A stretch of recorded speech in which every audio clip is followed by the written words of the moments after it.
तो आप देख सकते हैं इस तरह से पहले आप पेंसिल से बना लें, ठीक है ना। ये एक्रेलिक हैंड है जिसे बस हम रखकर और साइड साइड से पेंसिल चला देते हैं तो काफी अच्छे से बन जाता है। हाँ, नेल्स आपको बनाना पड़ेगा, तो इस तरह से आप नेल्स बना दीजिए। बहुत जगह हम वीडियो को स्पीड कर देते हैं क्योंकि बहुत ज्यादा लॉन्ग वीडियो हो जाएगा, ठीक है ना। ये लगभग कितना 27 या 28 मिनट का ये वीडियो था, ठीक है ना। इसे कट करके मैं बनाई हूँ तो देख सकते हैं।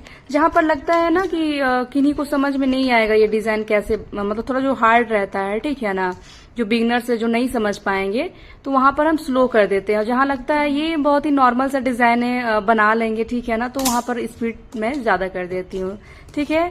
तो वीडियो को आप लोग एंजॉय कीजिए और कैसा लगता है मेरा वीडियो कमेंट करके बताइएगा, ठीक है। फिर मिलते हैं नेक्स्ट वीडियो में, तब तक एंजॉय कीजिए मेरे वीडियो को।